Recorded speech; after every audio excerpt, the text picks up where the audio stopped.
lasagna. That 666 that gematria. With the Clint, with the kids on genitalia. Yeah, they filming and they stalking, no they watching ya. No they watching ya, don't let them pry on ya. Inside your fucking head like some Tylenol. Death by numbers, area 51. They try to shut you up when you want to some. Welcome back to Conspiratorial Conspiring. Today we have resident Q cultist, Donald Trump apologist, and CNP president, John Brisson. John, can you tell us what your day-to-day operations are in the CNP? I do not work for the CNP, Ryan. That is false. So do not apologize for Trump anymore, even though I voted for him in 2016. And QAnon is a combination of grifters, true believers, and operators. So operatives. So it is what it is, huh? And obviously, I was just joking about all of that. You can basically take the inverse of what I just said, and that's John's actual positions. But John, I want to start off with your story, man, because I really think that it lays the groundwork. And as I was telling you before, I mean, just hearing your story made me want to listen to all of your other stuff because it's so powerful and so heartbreaking. And you don't have to go into all of the details if you don't want to, but if you could just tell your story. Yeah. My name is John Brisson. I grew up in Hope Mills, North Carolina, and I was born three and a half months premature, give or take. I was supposed to be born in December. I was born on September 2nd, 1985. My mother had systemic lupus. They were telling her to abort me because they didn't know what complications I was going to have on her being pregnant with her having lupus, or any complications that may be towards me. But she was a staunch Catholic, and thank God she decided not to. So I was born dead. They had to revive me. I looked like a kangaroo fetus. I had to wear Cabbage Patch Kids clothes. They thought I was going to be either mentally handicapped or physically handicapped. And yeah, I've had some physical issues associated with being born premature, like asthma and allergies growing up and everything. But outside of that, I've been relatively okay for the most part, at least from that. My mom died when I was in first grade due to complications of systemic lupus. I believe I found her dead. It's kind of murky because I was so young. In the trailer that we lived in. My family says that did not happen, that I was at my grandparents' house at the time, but I can vividly remember finding her dead, trying to wake up my parents because I had a bad dream, and then the ambulance being called and my dad trying to resuscitate my mother. And my father had hepatitis C. I grew up he was a conspiracy theorist. I used to listen to Coast AM with my father and watch X-Files with my father. I didn't believe in conspiracy theories at the time. I believed the politics of my grandfather, which he was a conservative. He was a neoconservative. He was a Zionist. And I used to listen to Sean Hannity and Rush Limbaugh, and I loved Ronald Wilson Reagan. He was the best president the United States ever had. And my father passed away when I was 18 due to complications of hepatitis C. Actually, mainly due to a methadone overdose because they were giving him too much methadone. My father had a lifelong struggle with heroin. He gave it up a lot when I was young. He actually gave it up in the 70s, but he relapsed back into drugs when he was having liver issues and was in liver pain. They'd given him OxyContin, the Sacklers, Purdue Pharmaceutical, telling him that it was not addicting. So he was on and off using hillbilly heroin, crushing up OxyContin and injecting it through my teenage years. I don't hold it against him now because I understand as an adult. He didn't know any better. And so I found him dead before I went off to college at the University of Charlotte in July 30th, 2004. And then I went to college, had a mental breakdown, obviously. Came back home, worked a few odd jobs. I met my wife, who's a childhood friend. And I lived in the same house that I grew up in. And I got sick myself in 2009 with silent reflux at H. pylori dysbiosis. And no one could figure out what was wrong with me.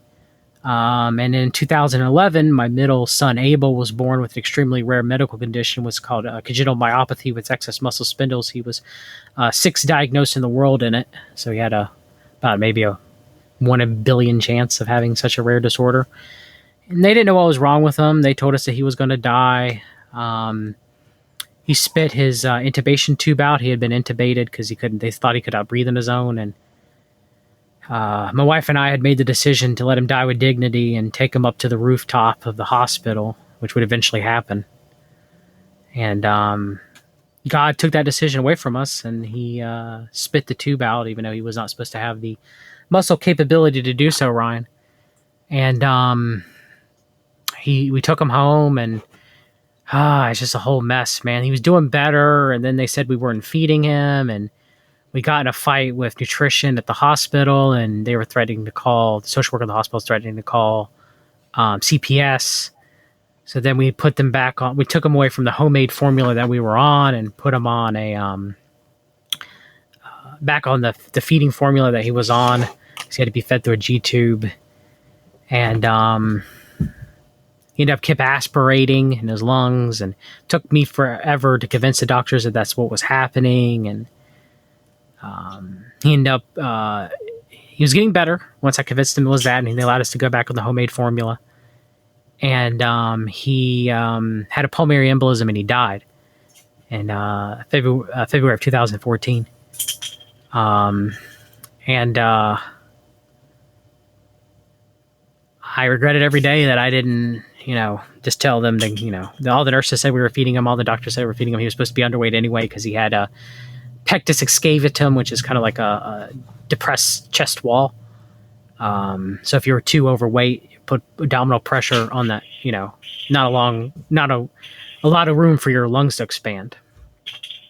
And started Fix Your Gut with my partner Titus Wilson. I've been using my knowledge.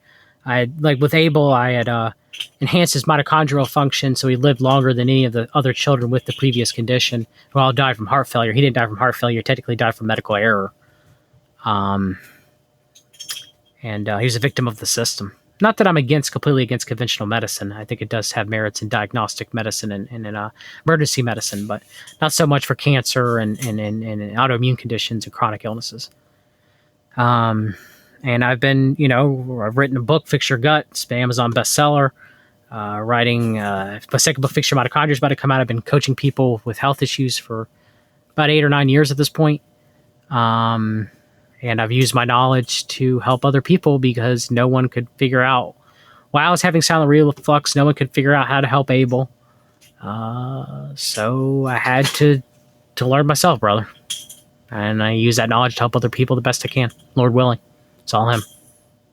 How did you, and I mean, that story just, it's so impactful every time I hear it, even though I've heard you tell it multiple times before on other shows. But so you're struggling with your own health issues. What makes you decide I want to start looking into this and maybe even try to heal myself? Because I'd already acquire your knowledge. I had already learned, that after I even mentioned this, I became a conspiracy theorist myself in 2008. When I listened to Alex Jones one evening on Coast to Coast AM talk about how 9/11 was an inside job, December 2008. I mean, and so natural health kind of goes along with that, right? So conventional medicine. I mean, my grandfather was a pharmacist. I was always raised that conventional was the way to go, right? And believed in it 100%. But it was failing me. None of the doctors could find out what was wrong with my silent reflux or why I was refluxing or if I was even refluxing or anything. I felt like crap. So I just took matters in my own hands and just started reading everything I could. And I've been doing that ever since. Reading journals and studies and anecdotal reports and books and listening to other people in the field like Chris Masterjohn or Jack Cruz or Ray Peat or Morley Robbins or my mentor Paul Jaminet. So, no one was helping me. The system had failed me, so I had to do something, and it failed my family. It failed my mother, failed my father, it failed me. It failed my grandmother who died of uterine cancer, 2009. So, I saw people it failed, and when I got sick and conventional medicine wasn't working, I chose the natural route. So let's talk about cancer then, because you've brought it up a couple of times.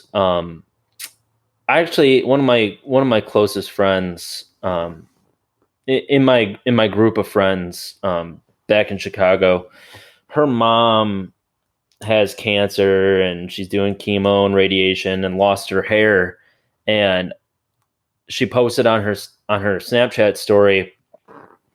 She's like, "Oh, my throat hurts so bad. I can't stomach anything. The only thing they'll let me eat at the hospital is ice cream."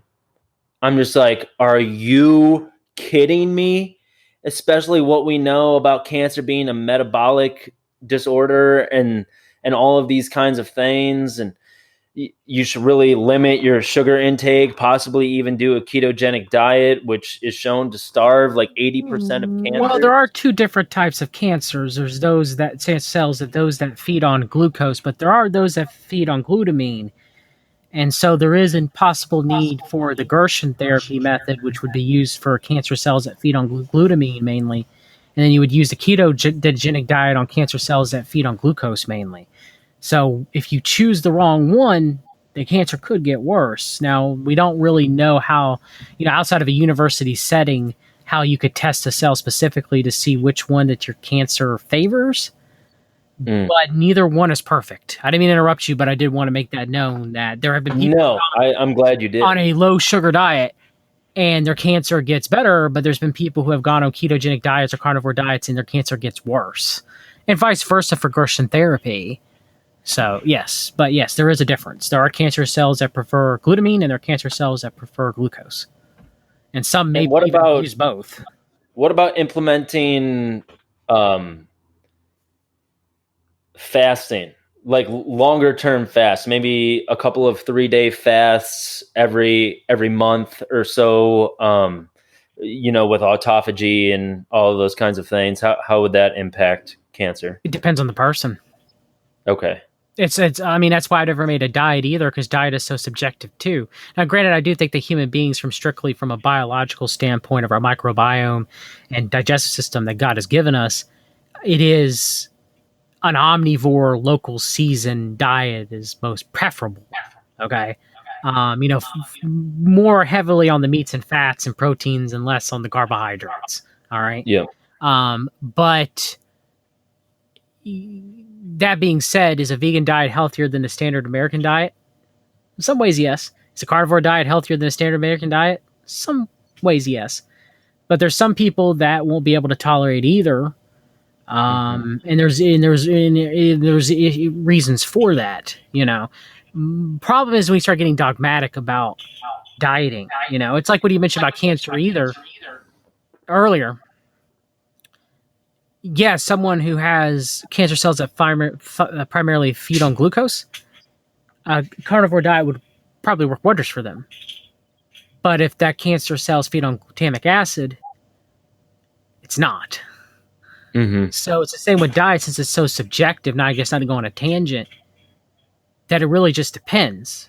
There are ways that you could theoretically do the vegan diet correctly in a modern environment and serve the least consequences of choosing to do the diet. Now, do I think that veganism is optimal? No, I don't.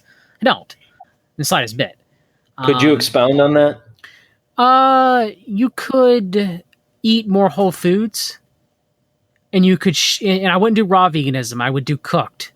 So you could eat more whole foods. You wouldn't eat a whole bunch of vegan junk food. You wouldn't try to make meat up, mock meat or mock dairy. You would just abstain from that, and you would just try to eat everything as whole food as much as you can, a variety organic diet as much as you possibly can.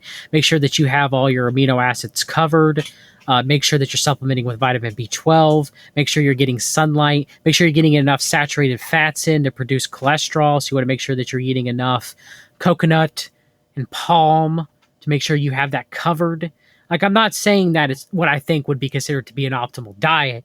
Don't get me wrong by saying this. I'm not a vegan at all. I'm an omnivore, like I mentioned earlier. I follow the perfect health diet. But I do think that there are people who choose not to eat meat for religious reasons or for ethical reasons. Granted, there was no vegan culture except for modern societies because it requires supplementation and a large variety access to food for it to even to quote unquote work. But it could, you know. It's the same with carnivorism. There are people that go on a carnivore diet, their health goes. And the same with GAPS. People don't want to admit that. Someone has adrenal issues, hypothalamus, pituitary, thyroid, adrenal, gonadal axis imbalance, impaired limbic system, goes by many names, adrenal fatigue. A lack of carbohydrates could cause them more problems because it causes an increase of cortisol and adrenaline, which over time could lead to them developing worsening health or further stages of adrenal fatigue. But are there cases where carnivorism and ketosis have helped people? Of course there have.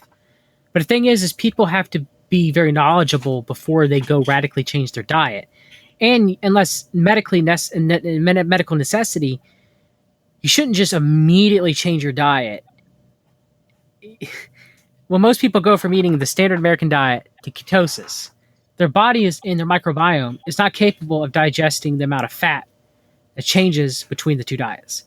So it can end up causing gallbladder issues, gallstones, bile production issues, bile malabsorption, a whole mess. There's been people that blew out their gallbladders doing so on the Bulletproof Diet forums. I know so. One's a good personal friend of mine, and I've coached people. So you got to be careful when you're doing these diet changes, Ryan. And again, diet is subjective. There is no, especially I love the perfect health diet, and I think it is for a lot of people. It's not for everyone. No diet is. Everyone's microbiome, genetics, epigenetics, food sensitivities, the state of one's immune system, the state of one's gut health, their terrain, all of that is individual. Now, I know a lot of people are going to get upset. The carnivore people are going to get upset at me, and the vegan people are going to get upset at me. But it is what it is. So, could we go a little deeper on why not raw veganism? Because this is one lately for my girlfriend and I, because her sister is a vegan activist. She said her sole purpose in life is to be a vegan activist. So let's kind of say why raw veganism is not a good idea and why veganism in general isn't optimal, obviously because of all the supplementation and so on and so forth. Yeah. So now you can eat, as a raw vegan, you can eat certain foods raw. Okay. Like, I'm not saying that you cook everything you eat. All right. We do know that there are anti-nutrients that are in all the food that we eat. Okay. You have oxalates in a lot of your plant foods, and oxalic acid, which is a deterrent. It keeps the animal from eating the plant, causes inflammation. So a lot of your, raw vegan foods are going to be higher in oxalates than if you steamed them or boiled them. So cooking does reduce the anti-nutrients that are in plants. Now, the vegans will say, well, it also reduces the enzymes necessary to digest the food. Well, your microbiome should fill in those gaps, which really are healthy. You don't need the enzymes that are in the raw food. Your microbiome can easily do the job if healthy enough, and then some. I mean, that's what a majority of our digestion is our microbiome, outside of our own innate enzymes that the brush border of our small intestine produces, and the enzymes throughout the digestive tract and hydrochloric acid and mechanical digestion and on and on and on. But so, yeah, I mean, I'm not particularly keen on raw veganism. I think that there are some benefits of cooking plant food, even for omnivores, and even for people following a paleo diet. It does reduce some of the anti-nutrients associated, whether it's oxalates, where it's phytic acid. And there's different preparation methods, right? Like soaking grains It's how they were traditionally made, and cooking them or mixing limestone with corn to free up vitamin B3. Our ancestors knew how to detoxify food. They instinctively had to learn because they had to eat. They didn't have a grocery store they could go to. They had to eat what was around them, you know? So they figured it out. So I don't know why the raw veganists kind of like defer that ancient wisdom, you know? Mm-hmm. And they kind of just like, they're like, oh, well, they kind of like overlook it, you know? It's like, okay, sure. And then veganism in general, just because, you know, like, you require vitamin B12 for mitochondrial function and energy and stuff like that and everything, and you can't get that in a vegan diet. Well, vegans would say that if you eat raw food, you'll get a little bit of that dirt from the soil, which will in turn give you the B12. I've heard that too. I've heard that you can get cobalamin from dirt. I don't think it's enough. Okay. I'd like to see blood tests. I'd like to see studies done. I'd like to see spectracell tests. I'd like to see actual cellular levels of B12. I'd like to see that. But what about retinol? You wouldn't be able to get retinol. You wouldn't be able to get. I mean, beta carotene requires your BCM07 and BCO5 genes not having any polymorphisms or mutations. They have to be working properly. Like the conversion of beta carotene to retinol or to retinal, then to retinol requires many different enzymes and many different steps. And a lot of people are not able to do that properly. So what about retinol? Right then and there, I mean, or vitamin D. Vitamin D requires enough cholesterol in your skin to be converted when exposed to UVB sunlight to enter systemic circulation and go to your liver, and then, you know, later to your kidneys, so, you know, to convert to calcitrol, which is 125 hydroxy. Vitamin D. Vitamin D is a hormone. It's not even a vitamin. So I don't know why. Again, there's been no vegan society. Even vegans admit that, because they would have died out. Mm-hmm. Even the Brahmins ate eggs. They instinctively knew. So what, we think we're better because we live in modern times? Because, you know, the same vegans that care so much about the environment, it would be very difficult to do a locally sourced raw vegan diet to get everything that you needed. You still would require supplementation. Do you think the food that comes to the supermarket doesn't require gas or diesel for transportation? I'm just saying, I understand meat does too, and it comes at environmental cost. At least they claim that. Yeah. But so does, you know, raw veganism. Am I wrong? And correct me if I'm wrong, but the amount of acreage that it would take, say the entire United States goes fully vegan, wouldn't we have to use up even more land? It would be like tenfold the amount of land we would have to use in order to grow all of the vegetables to feed everybody. Even if we do hydroponic gardening correctly, you know? Yeah, I mean, people don't realize how nutritionally dense meat is. I'm sorry. It's just a fact. There's a lot of B vitamins within meat, a lot of minerals within meat, retinol within certain meats if you're eating the liver. I'm vitamin D in the liver, you know? Like, I'm sorry, but meat does protein, fat, these are necessary nutrients. Now, there's an argument of, is there a necessity for a dietary carbohydrate? I believe that there is. Some people will say that they're not, like Jordan Peterson. But, you know, and look, I'm not here to hate on vegans. If you want to do it, there's ways that you can do it of less harm. Just like carnivorism. I don't think carnivorism, especially raw carnivorism, I don't think that's optimal for the human being either. I do think that carnivorism, if we look at our digestive tracts, however, our bodies could probably handle it better. You could actually survive on a carnivore diet for a longer period of time than you could on completely raw veganism without supplementation. But you'll still eventually end up with some nutritional deficiencies over time through raw carnivorism, I believe. Well, that sounds absolutely crazy to me. I'm not eating any raw meat. I know some people make the liver pate and stuff like that.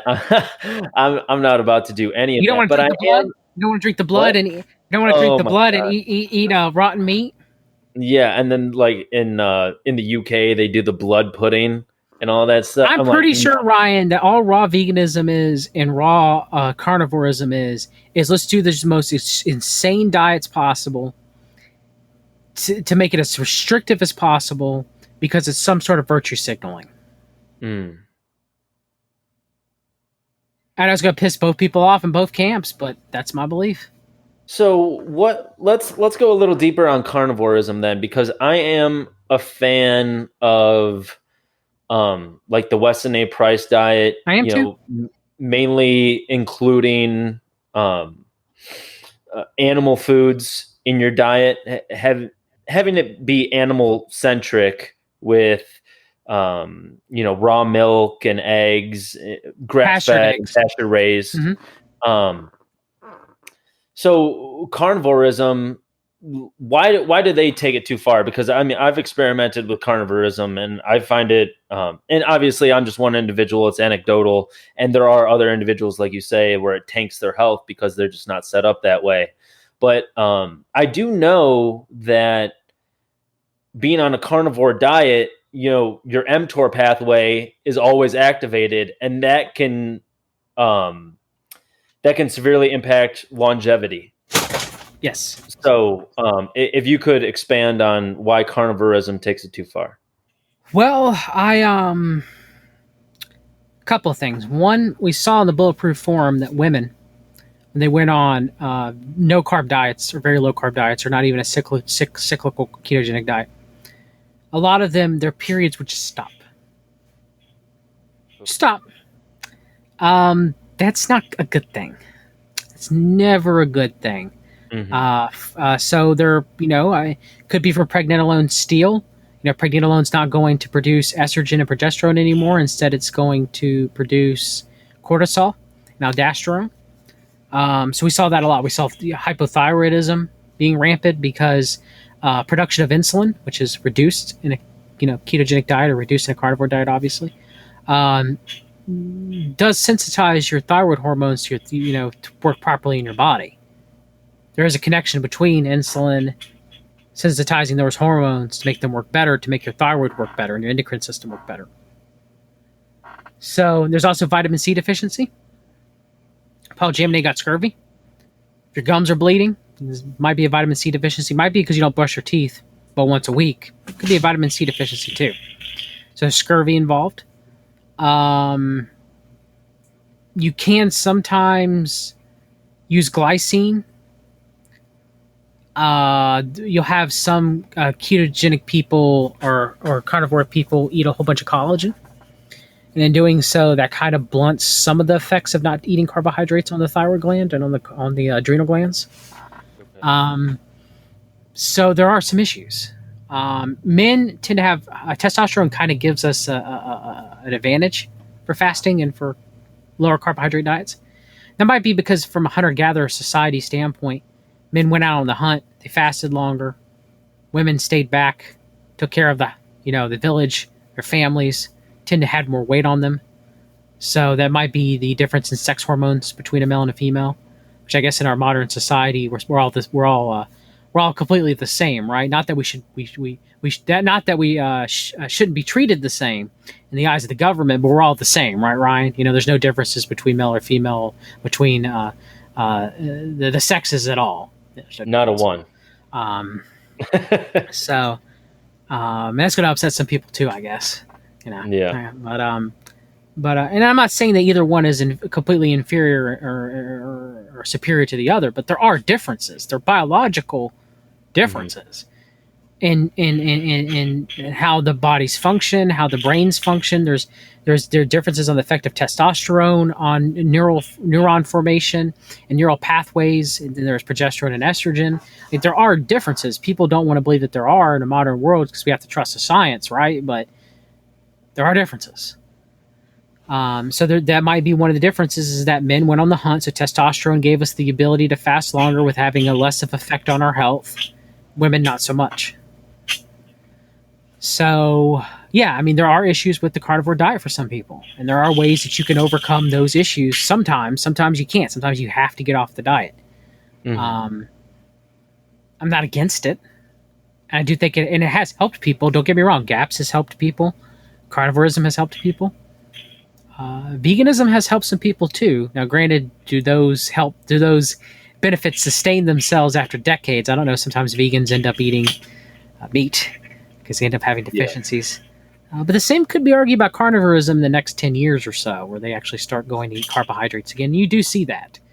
So, again, I think these radical diets are better than the standard American diet. However, they do have issues associated with their use that some people should be made aware of.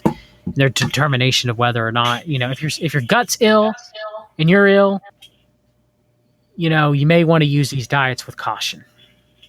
And there have been people on Ben Greenfield's podcast that say, we never limited ourselves to what we could eat. If we foraged and we found edible mushrooms, or if we found different kinds of plants, we bring them back, steam them, boil them, whatever. If we killed some game, some wild game, that we take it back, we cook it, yada yada yada. And so probably the best approach would be something more like seasonal eating, where you eat more carbohydrates around harvest season in the fall, and then during the winter, maybe a more meat-based diet, because that's what you would be on. And then, come springtime, you start introducing back more fruits and veggies, and so on and so forth. Are you a fan of that approach? Again, eating within season and what you could tolerate, I see no problem with that. Try to make it organic as possible, grass-fed meat. Yeah, that's what I try to do. So organic. That's a good hot button issue. Last night, my girlfriend and I were discussing the bastardization that organic now has. Yeah. About like things becoming organic. Now, if it says organic, does it have glyphosate or does it not have glyphosate? Probably has a little bit. Probably everything has glyphosate that you eat for the most part, unless you grow it yourself in a greenhouse. It's controlled. Okay, and let's explain glyphosate for people who aren't in the know. Glyphosate is Roundup. It's an herb killer. Okay, and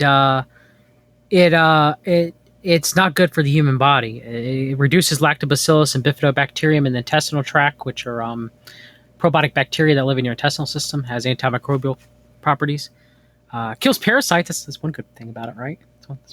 But I wouldn't recommend using glyphosate as an antiparasitical. It reduces manganese, which though too much manganese can be neurotoxic, manganese is important to form superoxidized dimutase, manganese base, which is an enzyme that reduces mitochondrial stress through the formation of reactive oxygen species and reactive nitrogen species. So reduces mitochondrial stress, and so manganese is important for overall health of the human body. So it interferes with manganese pathways of utilization even within the brain, so create increased oxidative stress throughout the whole body. It's just not good. Causes mitochondrial damage, increased oxidative stress, hormonal disruption, microbiome disruption. You want to ingest as little glyphosate as humanly possible, but it's endemic because it's been sprayed so much. You're going to get a little bit of it. You can't escape it. Mm-hmm. Unless you're like rich and you had your own water distillation systems and lived out in the woods where no glyphosate was sprayed around you at all, and you grew everything in a hot house, and stuff like that. And then maybe, because biodynamic, maybe but most of us are still exposed to a certain amount of glyphosate. It's just reducing your glyphosate exposure.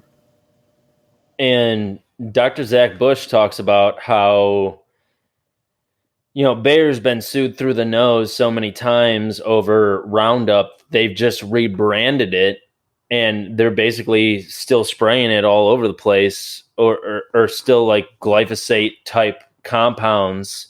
And so you really can't escape it. So when we're looking for produce at the grocery store, what are we looking for? Organic, non-GMO. What's the laundry list? Try to always get it locally, so you know the farms where your food's coming from, and you can really see if they're using organic and biodynamic practices. Especially in the Corona times, you want to build relationships with farmers. Yes, of course. But if you can't, you want an organic. It may not be organic. It's probably corruption in the industry as well. But I mean, there's certain organic like veggie cleaners that you can put. You can soak your fruit and vegetables in baking soda solution. I have a video on my Fix Your Gut channel that will take some of the pesticides, take some of the glyphosate out. There's a dirty dozen list by the Environmental Working Group of foods that need to buy organic, and even the dirty ones that are organic. And it's got to be. I mean, we're all going to get it. You're not going to be able to escape it. But it's about reducing your amount. Oats are very high in glyphosate, for example. The organic still cut oats from England, not so much. Sometimes non-detectable. So again, it's just reducing your exposure. So if you live next to a golf course, you probably want to move. Just saying. And you could also say the same thing about EMF. Yes. Is that it's almost impossible to avoid in this day and age. Well, you could go to the radio quiet zone in Virginia mountains, where by law there is no non-native EMF. We have the observatories up there. You could go live up there. You can't have a cell phone. You can't have a Wi-Fi router. You could. If you really wanted to escape it, that could be done. So there are avenues. Yes, in the United States, yes. So what do you make of the 5G hysteria? 5G is a problem. 4G was a problem. 3G was a problem. 2G was a problem. 1G was a problem. That all just means a generation of the wireless spectrum that's used. Is it going to end the world? No. It's going to make more people sicker. Time will tell. Likely. It's going to reduce, mitochondrial function more than 4G. Probably more in like the major cities where there's going to be gigamax, wide gig routers and 5G everywhere because you have to. Because all the buildings blocking it, so you got to put so many antennas up. Like in New York City, it's probably going to be a real crap show. If you live out in the country, probably not. Won't be more, but that much of a difference. So, but yes, I mean, it's going to cause problems. Now, is it going to end the world? Nah. Yeah. We'll make more people sicker, cause more cancer, cause more inflammation, more autoimmune diseases, worsen them. Yeah, of course. I don't think it's going to kill everybody. And some people are saying that they need 5G in order to roll out the track trace database. That's true. Okay. They need it for smart cars. They need it for the Internet of Things. So, yeah. But I've heard that you need so many 5G towers all over the place because the millimeter waves they don't go far enough, that you would need so many that it's almost unsustainable, or you need less in a suburb, but you need more in a city for sure. Mm-hmm. For sure. And it also interferes with weather radar too, which is a big problem that they're even discussing it on mainstream media news sites. So, do you know who Deborah Tavares is? Yes. What do you think about her positions? Because she's big on the 5G and the weather modification and all those kinds. There's some truth in it, but also a little radical too. Yep. My stance on 5G is you're not going to stop them. So you might as well learn how to reduce the cellular effects of non-native EMF radiation on your mitochondria and on your cells and make your body healthier and reduce what you can in your own home. Do you think a grid shutdown is possible? Because that's the main thing that she's been talking about lately is is the upcoming grid shutdown, and we're all going to have to fend for ourselves. Man, they've been talking about that for decades in the conspiracy movement. If it's going to happen, it's going to happen. What can I do about it? You know? Mm-hmm. What can you do about it? What can anybody listening do about it? If it happens, it happens. Yeah. Well, I mean, there's people. I mean, you could prep some food, but you should always have some store food anyway. You know, I mean, I live in North Carolina. A hurricane comes through. You know, happens. You don't have power for a week. I have store food because of it. I mean, yeah, you should always have store food for anything. Mm-hmm. But is it possible the grid's going down? Yeah, but I also look at it the same way. People saying 5G is going to end the world. It's all fear mongering.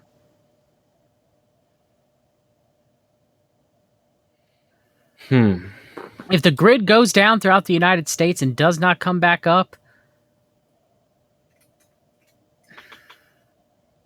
well, I do know that the World Economic Forum has talked, or they've talked about it. They've talked about the grid going down. They've talked about cyber attacks that could attack the grid.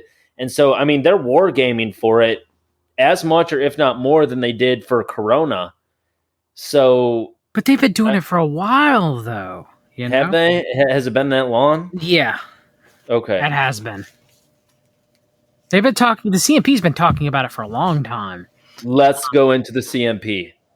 The Council for National Policy and many of their truthers, including Alex Jones and Paul Craig Roberts and Joel Skousen and Jerome Corsi and Chuck Missler and Dr. Stanley Monteith, many people have been talking about the grid going down. They've been pushing. Like, could it happen? Yes. It's like if a massive earthquake happens in the New Madrid fault line. Do you understand that all the nuclear power plants would melt down on the New Madrid fault line, or at least a lot of them would, and it would just be it. You know, it'd just be. But you don't see Hollywood ever. You know, that's never in their fear porn. You know. Movies, you know, like The Day After Tomorrow, you know, and everything. So, I mean, I don't really worry myself about if the power grid goes down. Yeah, it's going to suck. I got some food. Maybe I'll be able to last it out. Maybe I won't. Maybe it'll be the end of civilization. Who knows? It is what it is. You know? When it gets to that point, I don't know. You know, when it gets down to apocalypse scenario, is it really a world that you want to live in? That's right? What I was talking about with Crow 777, man. I was just like, dude, if there was a horde of marauders banging down my door, and I was sitting there with my rifle, and my girlfriend's got the shotgun, I'm like, what, are we just gonna mow these people down? I was like, I don't think I could do that. Yeah. So if we're talking about like post-apocalyptic and people killing other people for food, I mean, that's not going to be my deal, man. I'll try and survive as long as I can, but I'm not going to be killing people, taking their shit, taking their food. That won't be me. Nah, I just trust the Lord and be like, whatever happens, happens. You know, I mean, it is what it is.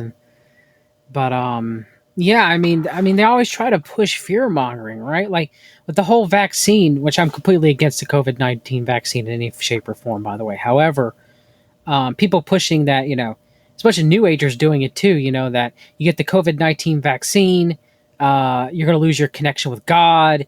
It's going to make you not a human anymore. You know, it's like, no, it'll probably, you know, might give you an autoimmune condition. Might have anaphylactic shock. You may die from it, you know, but making you not a human anymore, making you not connected to God, it's like making it the mark of the beast. Yeah. It's none of those things. That's all fear mongering. Now people will be like, John's shilling for the COVID-19 vaccines because he says it's not the mark of the beast, you know. But what are the serious problems with the vaccine? Because I have seen on December 17th or 18th, the CDC released some statistics, and out of the 110,000 people that had taken it, 3,000 people experienced like debilitating effects where they couldn't work, they couldn't perform day-to-day activities. So damn near 3% of people that took the vaccine suffered extreme consequences. Now, most of those were relieved, though, however, to give credit where credit was due. It wasn't permanent effects. Now, before people say I'm shilling, I did a show with McCarn, Kevin McCarn, PhD, of us talking about the vaccine and all our issues with it. And you can look at the VAERS database. It's a nightmare. All right. But a lot of people do, and look, I'm not saying go take the vaccine because of this, but most people, when they get anaphylactic shock from the vaccine due to the polyethylene glycol in the liposphere containing the mRNA spike, the COVID-19 spike protein mRNA, they recover from it. They give them epinephrine. Now, some of them had to be intubated, which is a more serious anaphylactic shock. Don't get me wrong, and you can die from anaphylaxis. You got about a 1 to 10% chance of dying from it. Any event that occurs with anaphylactic shock. So I'm not excusing that and by any means saying that the shot is less detrimental or serious than it is. I'm just saying we have to be honest about this. All right.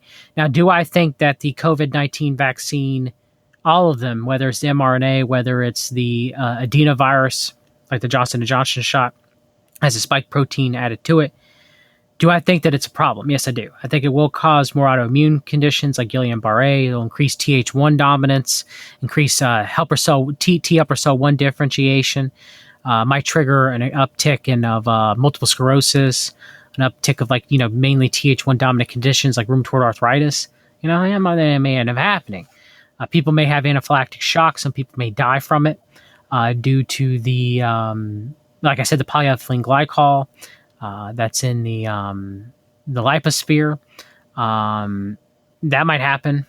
I think there's cases of the coronavirus mRNA going into people's brains and, triggering similar symptoms of meningitis that COVID-19 can do.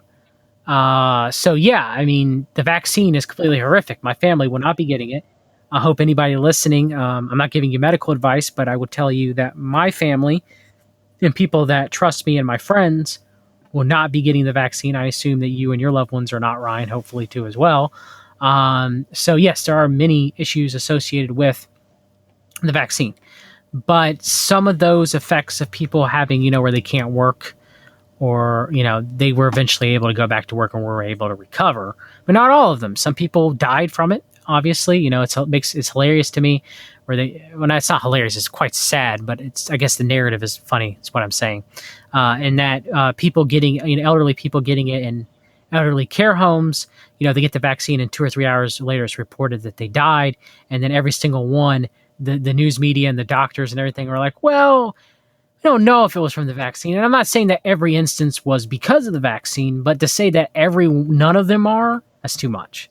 It's too much. And one thing that Monica Perez made me aware of that I just thought was a smoking gun was when they were doing the trials for the vaccine, and I can't remember which one it was, but I want to say it was the Moderna vaccine. They were testing it against the meningitis vaccine. Have you heard of that? Not offhand, no. Oh my God, dude. Monica Perez was talking about it. She had found it somewhere that they were testing the Moderna vaccine, and I could be wrong. It could be one of the other ones, but they were testing it against the meningitis vaccine. So when they get this 95% number, 90% number of it being effective, it's like, well, yeah, we're comparing it against another vaccine. Like it's not saline or a placebo. Well, the 95% effective is just not even that you won't get COVID. It's just that you'll have lesser symptoms, whatever that means. Mm-hmm. So, yeah, but they're injecting you with those coronavirus spike protein mRNA. It goes into your bloodstream. It's able to cross the blood-brain barrier. It's able to cause symptoms just like severe COVID-19 infections can cause, like meningitis, severe headaches, strokes. So, yeah, I mean, the vaccine is completely, it was rushed. It reminds me of the swine flu vaccine issue of 1976 in a lot of ways. They had to stop using it because it caused too many cases of Guillain-Barré syndrome. So but they've been trying to do a vaccine like this for the last 20 years, have they not? And they finally magically get it out 9 months or 8-9 months after they start working on it. Like, that's total horseshit. Yeah, I know, but people are rushing to go get it. Think it's going to save them. Oh, my friend is a nurse. She got it weeks ago. She already got her second shot. How'd she fell on it? Well, I mean, she went skiing a few days later, and then she tore her ACL. So, I mean, she's feeling pretty crappy right now. It was probably the vaccine. I mean, yeah, it's probably the vaccine. But it's interesting. I guess one final thing about the vaccine is that we also don't know too if you do end up getting coronavirus in the wild, if your immune system doesn't overreact once you get the vaccine too, like there's been questions of that. There's been questions of it's just not good. The whole entire thing is not good. That's what I'm hearing. These healthcare practitioners who have had, and I say had, coronavirus. I know we disagree on that, and I'd like to expound on that. But these health practitioners that have had corona are now getting the corona vaccine and having very detrimental effects. So it seems almost as if these people who have already had corona are now getting the vaccine and they're being severely impacted by it. Yeah. I don't know if you've heard that. Yeah. That's true. Do you have any idea why that could be? I've heard because the body it just causes a greater Th1 reaction. I mean, that's what the vaccines are supposed to do. Just like the viron itself triggers a Th1 immune differentiation, a Th1 reaction, increase of your Th1. You got Th1, Th2, Th17. When one goes up, the others go down. It's kind of like a seesaw. So when you have a viral infection, Th1 goes up, and then when you get over it, it's supposed to go down. So the vaccine is supposed to increase that, but sometimes, like an infection, or sometimes the vaccine can increase too much of Th1, which ends up leading to like a cytokine storm. You've probably heard that before.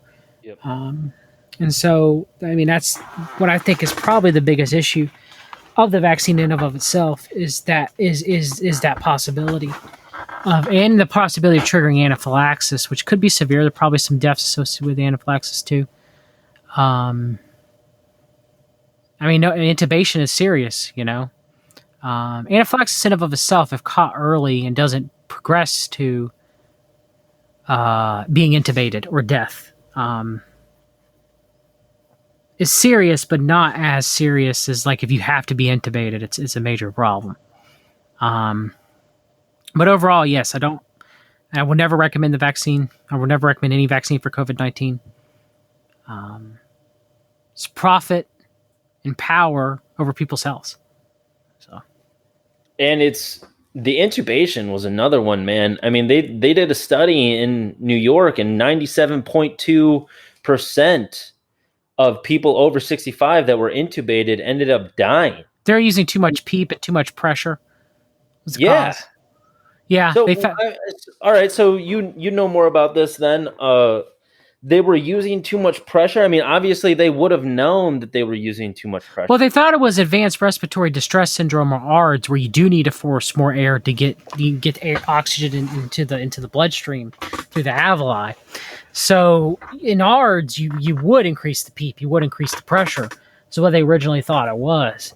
But it wasn't. It was more of a microvascular issue when it comes to COVID-19. So they were like causing a lot of inflammation in the lungs by putting too much pressure, since it was an ARDS in a lot of cases. And because we don't breathe by positive pressure, we breathe by negative pressure. So you kind of like when you inhale, it's like a suction. You're not forcing air, you're pulling it down. So you're not pushing it in, you're forcing it in. So we breathe by negative pressure, we don't breathe by positive pressure. So a ventilator is positive pressure. It's forcing air into your lungs. Yeah. So, It was causing a lot of problems with gas exchange and inflammation in the lungs. It was killing people, flat out killing people. And now once they we were in this giant race to get more and more and more. Yeah, and once they reduced the PEEP and reduced the pressure, stopped treating it like ARDS, then yes, less people died. More people are stable. Actually, in most cases, all you had to really do is just give a person oxygen. That's really all that had to been done. But no, people will say there's some sort of malicious intent. There could be with the ventilators, but I think it was just because they were just using faulty logic and previous knowledge of respiratory syndromes like MERS and SARS-CoV-1. So they were like, yeah, let's do this. Usually do this in advanced respiratory distress syndrome. But the problem with conventional medicine, the main problem is it's like a dinosaur. Once they figure out something's not working right, it takes forever for something to correct course and change. Yeah. That's one of the main problems. Researchers knew that it was an issue and were calling for it as early as I remember, as like I think April or maybe May of last year, saying, whoa, whoa, whoa. There were studies coming out saying, whoa, whoa, whoa. You need to reduce the pressure. You need to reduce the PEEP. What are you doing? You're blowing people's lungs out, you know? You're killing them. The corona's not killing them. You're killing them. Yeah.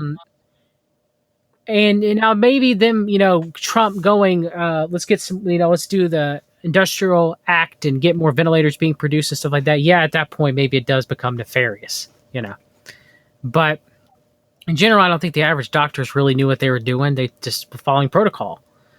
I'm not excusing it for bad science or bad research or bad, Rockefeller medicine that they're taught in college, right? But yeah, I don't think the doctors in of themselves were purposely killing people. I just think that definitely not. No, but there's some people that do. There's some people that flat out do. I'm not saying you do, Ryan. I'm just saying there's some people that do. But there was incentive, was there not, to put people on respirators and intubate them? Yeah, but again, that's medical protocol for what they thought was helping. It wasn't. But financial incentive. No, there is. There is. Yeah. But again, with advanced respiratory distress syndrome, which is what they thought it was, that is standard protocol to their defense. Okay. That's what you would do if you went in the hospital and you had ARDS. They would give you positive pressure increase and PEEP increase. To make sure that the oxygen exchange in your alveoli is occurring into your bloodstream. But the problem is it wasn't really that. It wasn't the alveoli hardening or anything like that. It was a hemoglobin, microvascular inflammation and bleed issue. That's what COVID-19 really is. It wasn't the lungs per se. It's that issue. And they weren't tackling that as such. Instead, they were tackling it as advanced respiratory distress syndrome. And in doing so, it killed a lot of people. And my biggest problem is that the research was there. It was there for months. And they just refused to look at it because that's how the medical establishment is. And more lives could have been saved if that was never done. Or if they stopped it earlier. So what do you think are the origins of coronavirus? Do you think this thing is natural or a bioweapon? Bioweapon. Okay. But so my question with the bioweapon theory is why make it so ineffective? Like, there's a 99.74 survival rate if you contract it. So why are they? Because the problem wasn't to kill. The problem wasn't to kill. The problem was to maim. That was their main objective. Long COVID. Okay. Could you go deeper on the whole bioweapon narrative? I know I've been meaning to watch that documentary by Clint Richardson, Wag the Dog. Yeah. But I haven't found the 9.5 hours. Well, it's my belief that it was, concoction between China and the United States. Mark from Houston Talk Live's done a lot of streams on it. It would take me forever to talk about it here, but I do believe that it likely either escaped out of Fort Detrick, Maryland, and started here, or started, at the Wuhan laboratory. One or the other. And it could have been by accident. It could have been on purpose. I lean more towards the on purpose part. It has to be, right? I mean, all of the predictive programming, the 2012 Olympics, but with all the predictive programming, is that just the public consciousness, kind of tapping into things that happen into the future, or is it programming from the elites to try to get it into our minds, or is it cremation of care? It could be any of those. Mm-hmm. Especially looking at Zachary Hubbard's work and gematria and everything like that. I mean, a lot of people in the gematria community thought that this was a hoax back in January, before it was really even on the very first day that it came to America, or the day it was first confirmed in America, January 21st, we had our first confirmed case. It was just such a perfect day for it to happen, for us to get our first confirmed case. 1/21 in gematria, World Economic Forum equals 121, Bill and Melinda Gates 121, and then also Trump was speaking in Davos 222 days after his birthday. As above, so below equals 222. Order out of chaos 222. On March 11th, we got the official declaration from the WHO that it was a pandemic, exactly to the day, 222 months after 9/11. They were calling this the new 9/11. I'm like, this is too perfect for it to be happenstance. I don't think it is. I think it's planned. I'm just saying it's a possibility. You have to leave out for that possibility that it was just an accidental leak because they're so. Come on, John. Let's not be sensible here. Yeah, no. Let's not. And people will be like, John Brisson's a gatekeeper and a shill just because he leaves out that 1% chance that maybe it leaked out of Fort Detrick. Yeah. But I mean, it's like, I look at gematria like the movie Number 23 with Jim Carrey. If I spent my time in gematria, I'd probably go insane. And I understand. Look, I have friends that believe that the COVID-19 isn't real. I look at and I'm not saying you on this, but my theory about that is I kind of look at it, the whole QAnon operation, and that, if there was something nefarious going on, let's say that there was, it is a bioweapon and there was a leak and what their main objectives are and stuff like that and everything. Their main objective actually might not be the vaccine. That could have been a secondary objective. Their main objective might be get everybody on the Internet of Things and get everybody home on the Internet. Yep. You might ever think about that?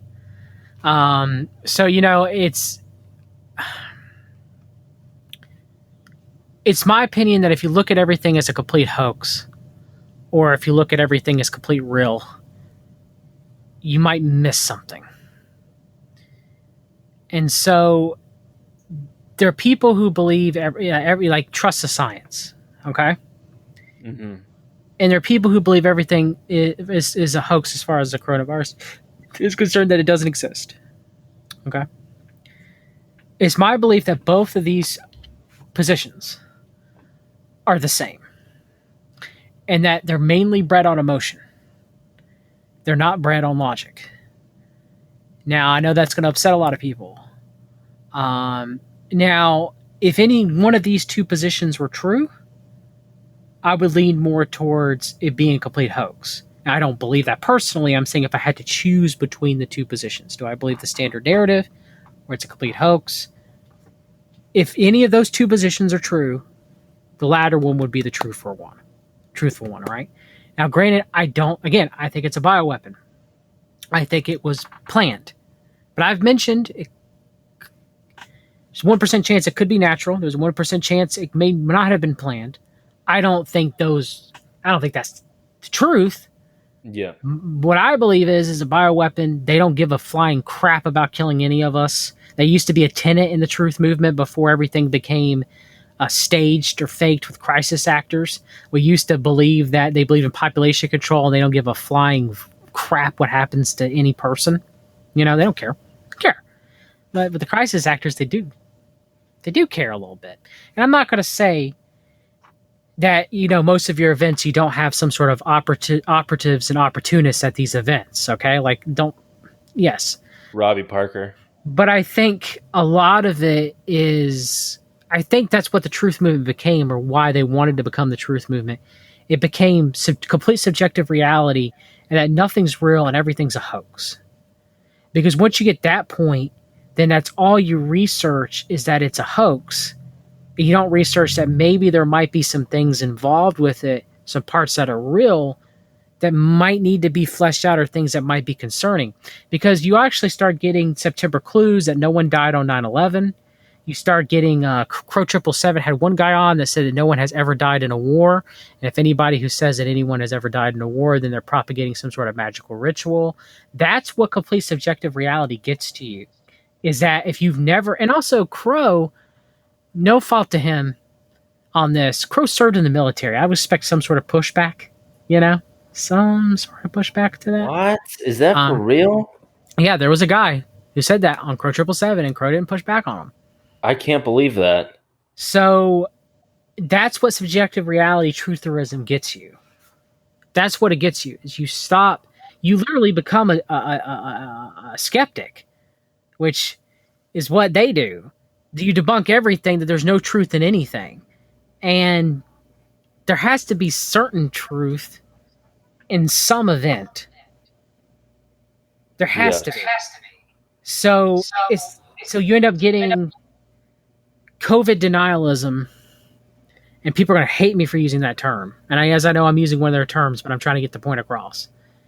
Is the same as no one died at Sandy Hook, which was put forth by Jim Fetzer. And Jim Fetzer is an insane man. Then I thought you liked him. I did many years ago. Many years ago, Ryan. Many years ago. I had once fell for his lies too as well. Then you have no one died on 9/11. Then you have no one died in any war. Jeffrey Epstein didn't exist. There was a woman on Sam Tripoli's podcast that said that. So where is your line? Once it becomes subjective, because there's the objective truth, which is the truth of any event. And we may not never know the objective truth of any event. Okay? But there are parts of the objective truth which are truth. And then you have subjective truth, which is what you and I believe about that event. Okay? So you believe COVID's a hoax. I believe COVID's real. But I believe it's a bioweapon. There's a possibility that both of those are wrong. There's a possibility that one of us are right. But you have to start looking at it through that way, because if you don't, and don't leave your brain open to those certain things, you disregard the rest. Like, what if it is a bioweapon? What if it is killing people and people are going around telling people it's nothing to worry about? What if the first round was nothing and the second round is actually the bioweapon and it actually starts killing people? Then what? Because people have been disarmed. I mean, I know I'm doing whataboutism here, but I'm old enough in the truth movement to know that the truth movement wasn't always like this. And a lot of it led to the QAnon operation and QAnon bullshit and subjective trutherism. And I know that's going to hurt a lot of people. When I say that, a lot of people are going to get upset. They're going to get triggered. They're going to get angry. They don't want to hear it. But it's reached that point where look, I've been down those rabbit holes. I've held those positions strongly. But now I'm like, we're lied to by so much, and the truth movement is controlled by so many people and so many different groups. How can I trust these people that are telling me that these things? The thing that broke with me about Fetzer, and I was only on the raw deal for one episode, was when he said no one died in Las Vegas. That nothing happened at Las Vegas, that it was all Hollywood and soundstage production. I knew someone who lived in Las Vegas. It happened. Yeah. But there are some people who believe September clues that no one died in 9/11. But all right, I don't want to go Alex Sakaris on you, but or let's at least provide some context. At Las Vegas, people may have died, or people probably did die. Always got to leave that 1%, according to John Brisson. So, but people probably did die. People died. Let's go ahead and say that.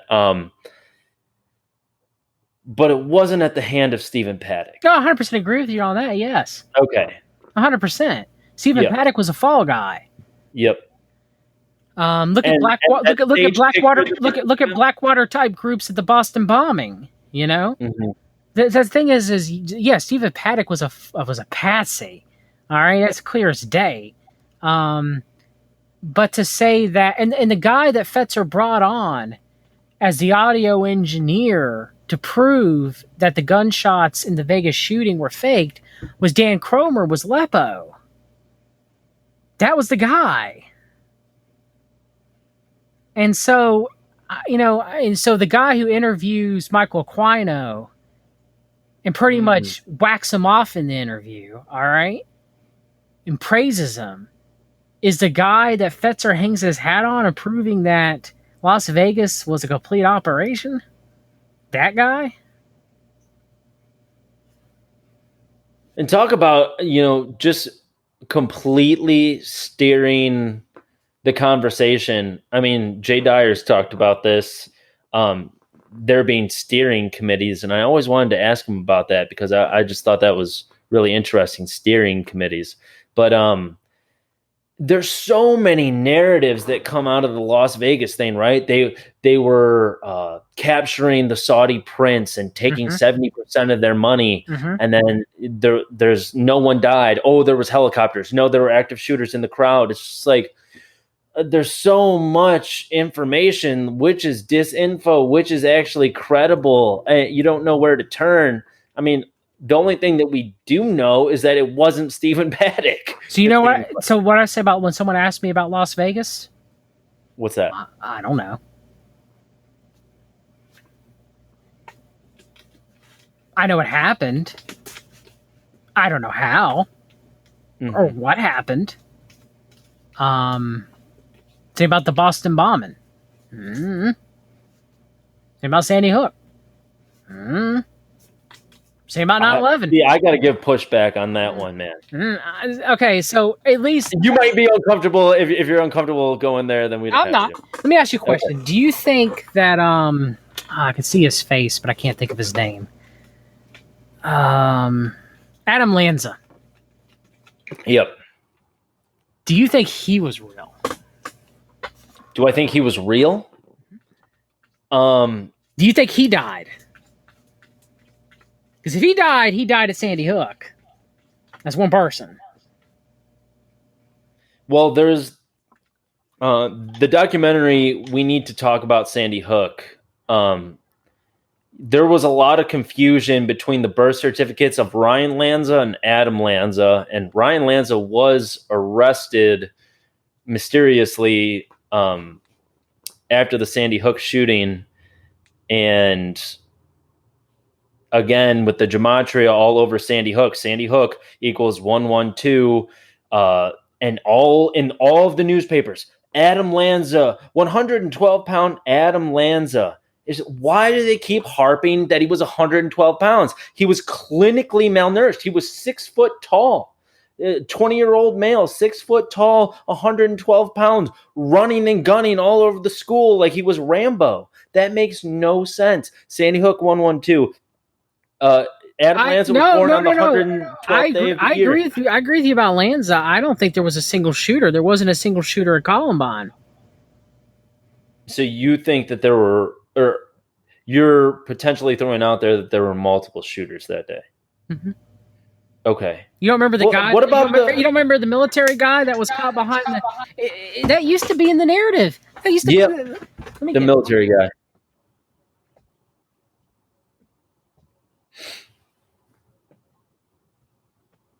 I got a signed copy from Fetzer right here of Nobody Died at Sandy Hook. All right. Yep. There's some things that I can debunk out of this book that's complete bullshit. All right. Now look, was Sandy Hook, was there some shenanigans going on? Oh God, yes. The same with any op in that. Orlando, Las Vegas, the Oklahoma City bombing, 9/11, Columbine. There's multiple shooters. Hell, there's a guy throwing pipe bombs. Yep.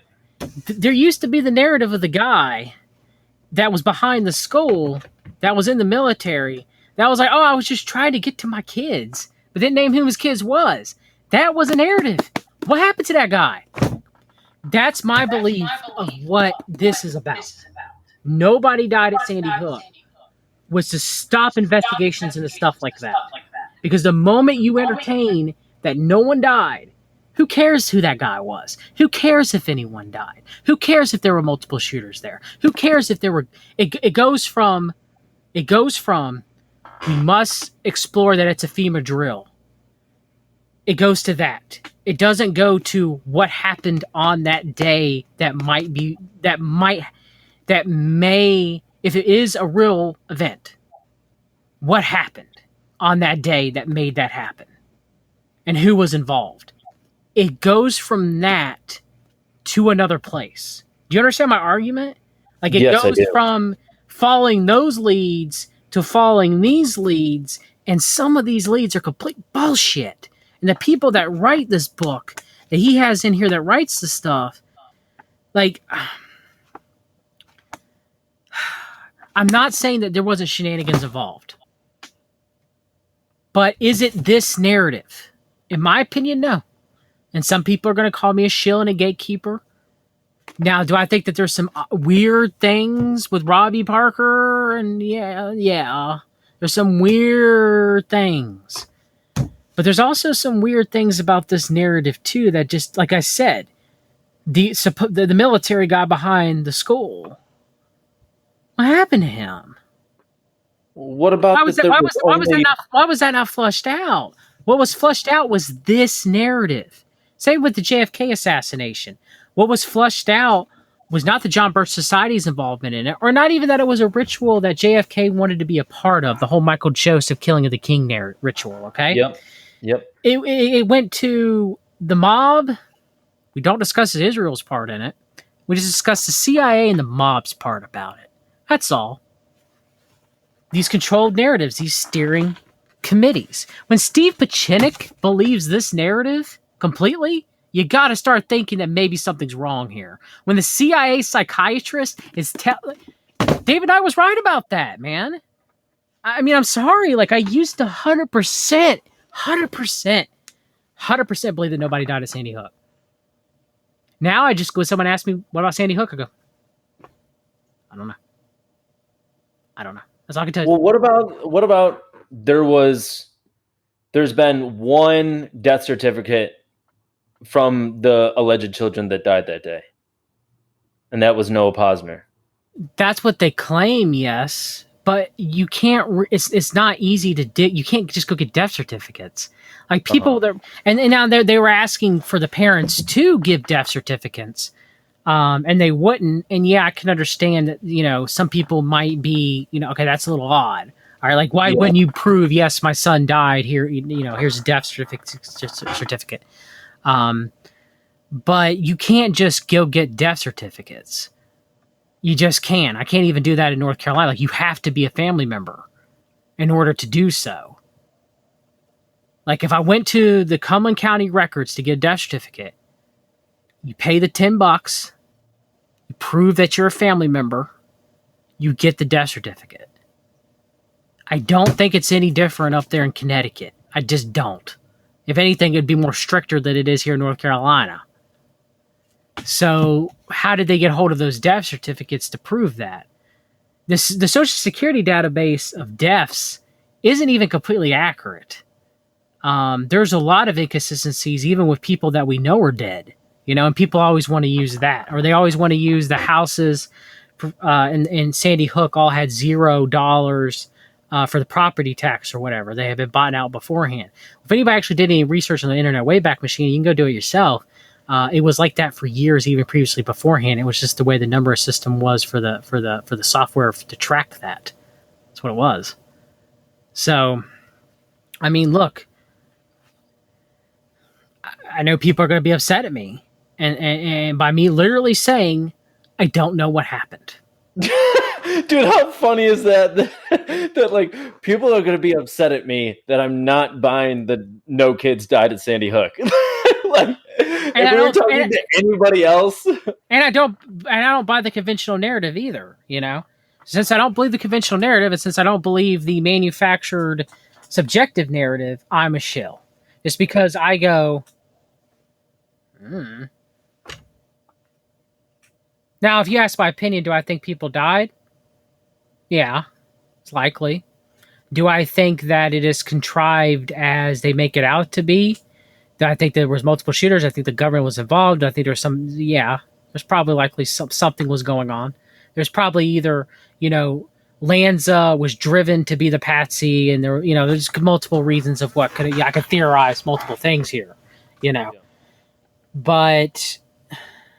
Look when Steve Pachinik, CIA psychiatrist, known disinformation agent and shill, who was Henry Kissinger's butt boy and was part of Operation Gladio when he was working for the State Department. Yeah. He literally tells you nobody died at Sandy Hook and he doesn't get sued. And you can say that Fetzer and Alex Jones and Wolfgang Halbig got sued, but and Wolfgang Halbig brings up some great points, man. And like them not getting the helicopters over there, they had no interest in it whatsoever. He's like, what is going on? I've actually seen evidence in phone calls given where the helicopters were. Go Google it if you don't believe me. There's counter evidence to that plot. Now, I'm not saying it's completely accurate, but there were people who did investigative journalism to prove that point. And it does seem like that they actually were called. I'm just saying. That if anybody wants to go, look at the evidence. There's evidence there. Now, you might not believe that evidence. You might think it's bullshit. But it is there. There is another narrative that's not put forth by the mainstream media. There are people who try to dig in to see how much of it could be proven. Go look it. I know a lot of people don't want to hear that. But it's out there. So again, with everything, I go... I don't know. And so just because I say I don't know, that I don't think it's the conventional narrative, just like I don't think that Stephen Paddock was the only shooter at Las Vegas, I get called a shill. Just because I don't know. And I'm going to say the nobody died narrative over and over and over and over again.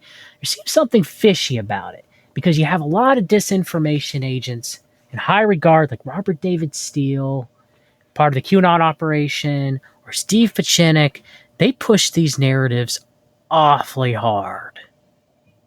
So, and man, there's so many things about Sandy Hook because my girlfriend and I have done a lot of digging on that one, and we were pretty convinced. We were pretty steadfast in our opinions, but I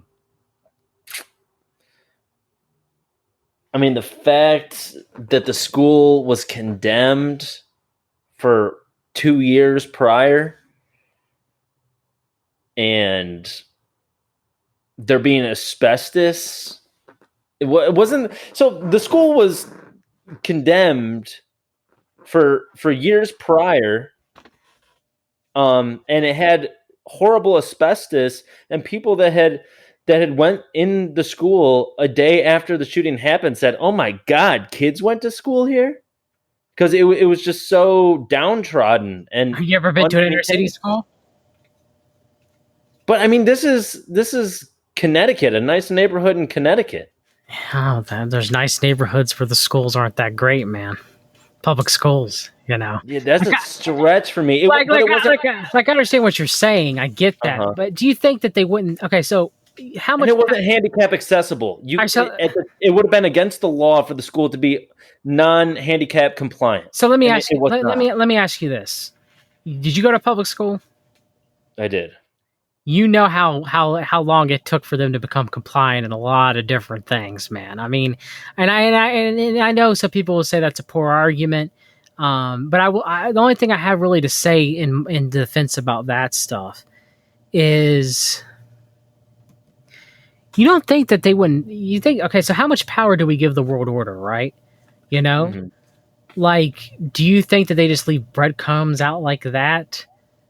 You don't think if they're going to plan such a elaborate ritual, okay? They got all the dates lined up and all the numbers lined up and everything like that. You don't think they could do a slightly better stage production? You don't think Hollywood could do a slightly better, not make things as glaring obvious as asbestos and being condemned at a school? Or you think that's the whole gaslighting thing that we found? I mean, gaslighting is exactly what's going on right now. The WHO comes out and says we should never lock down again. That was a horrible mistake. 2 weeks later, we need to lock down again, from the same official at the WHO. And so it's just like, what's going on here? And it's the gaslighting thing. And I've talked with Charlie Robinson, and he thinks it's part of their weird satanic religion that they follow, where it's karmic, and they have to expose these things. I mean, I don't know if that's 100% revelation true. of the method. Yeah, it's right. One last thing, and we got to end. Okay, I gotta go. Okay. But we can have another discussion for sure. We didn't even get to the CMP. Somehow we got to subjective trutherism. Is that, I guess, one last thing in my defense about that is how many truthers quote the World Health Organization or quote mainstream media news sources, and I do this too, to prove their point. We can't trust any of what these people say in the slightest bit at all. Why do we do that?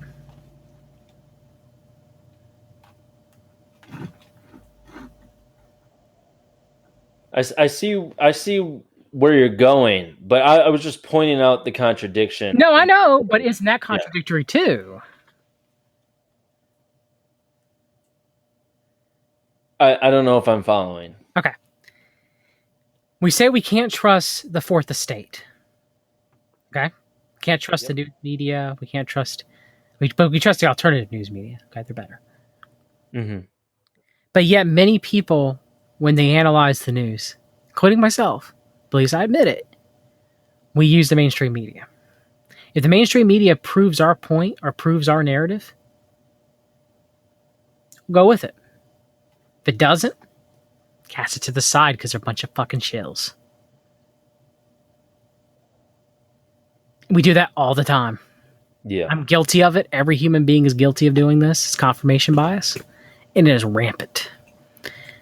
So, again, the truth lies somewhere within those two polarizing gaps. Where's the truth?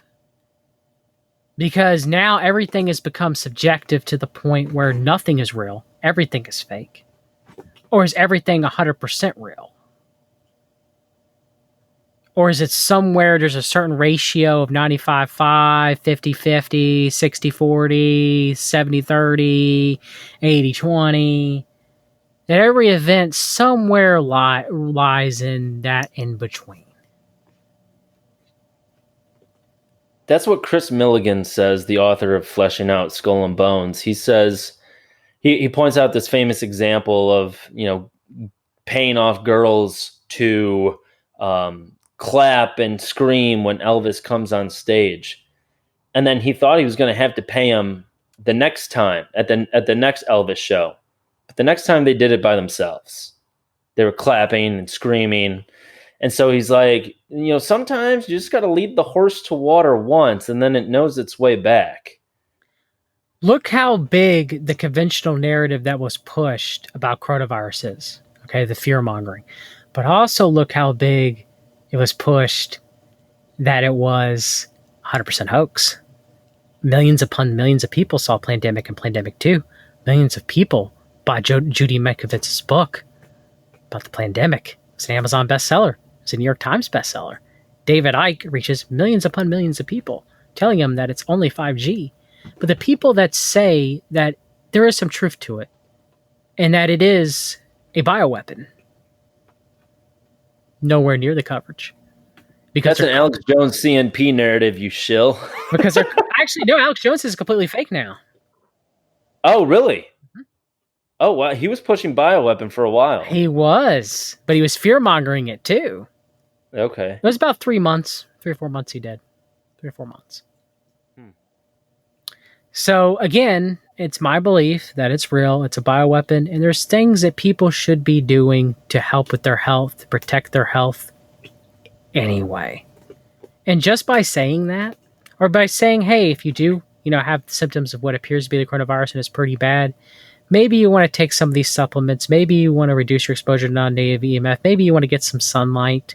Maybe you just want to take it easy for a few days, And just by simply just stating that alone, I'm a shill. Yeah. I'm a shill to the people that believe the conventional narrative, and I'm a shill to the people that believe the subjective narrative, because I didn't go in their camp. And they'll ignore my information. Where does that get us? Because majority of people around the world, they look at the people that think that COVID-19 is completely fake. You will never convince them otherwise. You have a greater chance of convincing it's a bioweapon. There's things that they can do to protect themselves or help their health they should be doing anyway. And that the vaccine is complete other bullcrap, than convincing them that it does not exist. Even if that is the truth, the amount of it's just the people's cognitive dissonance is just too thick. It just won't happen. And so, because of it, I have friends who are truthers who think I'm a shill just because I think COVID is a bioweapon. I think there's things that you should do to take care of yourself that you should be doing anyway. I don't know what happened to Sandy Hook. I don't know what happened at 9/11. I'm a shill. Quote it. And I don't say that, the average person that believes that nobody dies at Sandy Hook, I don't think they're a shill. Now, I think Steve Pashenik's a shill, but I don't think the average person that believes that narrative is a shill. And I don't believe that the average person who believes the complete Sandy Hook narrative is a shill. I think Anderson Cooper's a shill. But I get called a shill just because I have a 6,000, YouTube channel. I'm reaching the wide, massive audience that David Icke and them are reaching. And I'm not jealous. I'm just saying, they reach millions upon millions of people saying COVID-19 is a hoax. I say it's probably a bioweapon. It's probably something. Here's the things that you can do to you should be doing anyway. Like, getting sunlight for vitamin D, taking vitamin C, eating a proper diet, eating an organic diet, stress reduction, things that you can use to build your immune system that you should be doing anyway. Yeah. And people don't want to hear it just because I say it's real. And I think you make such a good point, man. We do need to look. We need to look at these events not as black or white, but gray. And the truth is always somewhere in the middle and might lean toward one side or another. And I'm as guilty as sin when it comes to that. I mean, obviously, when it comes to talking about these topics, I mean, I do still lean towards more the hoax, but listening to Zach Bush, I mean, he's still on the hoax side, but I mean, he's bringing me more towards the middle, even though if it were on a spectrum of the left right, it would still be far right or far. But left. Is it the subjective truth versus the conventional narrative? Isn't that a paradigm in and of itself too? Because you take someone who believes it's a complete hoax, and I say, well, maybe it's a bioweapon, and maybe there's things that you should do, and the vaccine's complete garbage. They yell at me, they point at me, and they're like, "You're a shill," And if I say that to conventional people that believe that the numbers are real, trust the science, trust the World Health Organization, trust the plan, I'm a COVID denier.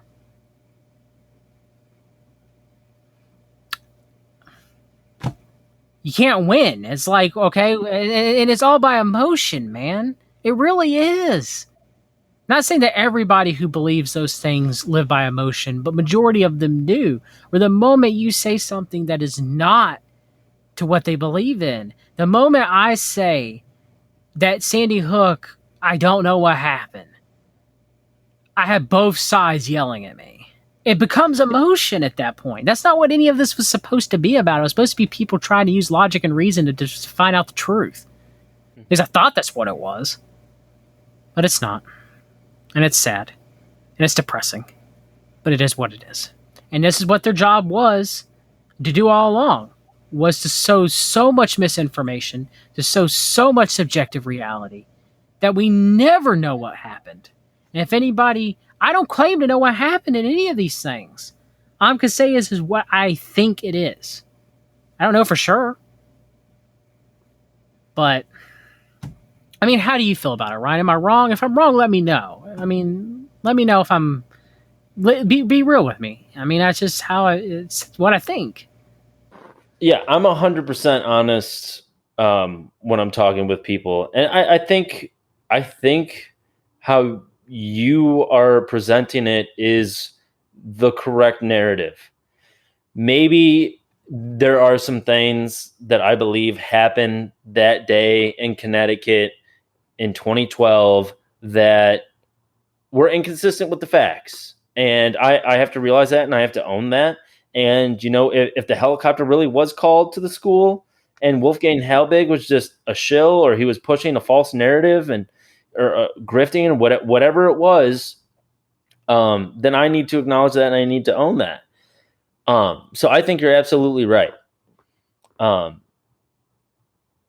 do think there's some more things at play, and all of the predictive programming, the gematria, and a lot of people are skeptical of both. And the point that you bring up about collective consciousness and these things, I do believe that it's valid, but I think that this has been used for so much BS that we've been so worried about for so long, that for this to be happenstance, not true. For this to be a bioweapon, I'd still need more convincing on that front. But I think the way that you're looking at things is the correct way to look at things. It can't be either or. There's got to be a mix. I mean, at least one of it, maybe it was one or the other, right? Yeah. The odds are to say that's the truth too. And then here you go again. The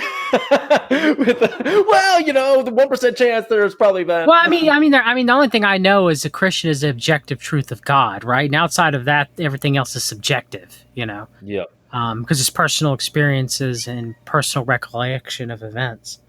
So I know a lot of people get upset about that, but I mean, and I know you got to run, man. Go be with your family. Go enjoy your night. Let's definitely. I did enjoy this. I did have fun, Ryan. I had a great time. Yeah. Sorry, sorry if you get letters. You're definitely going to get letters when I'm on, brother. People get upset. Somehow manage to piss off somebody. So yeah, I can't wait, man. But we definitely got to do this again. And I wanted to talk about occultism and demonology and the CNP and the QAnon hoax, psyop, anything else you want to attach to that. Yes. But let's do it. Go enjoy your night, man. And I'm really appreciative of you coming on. Thank you, Ryan. Take care, brother. Have a good. You too, man. Talk to you later. Bye.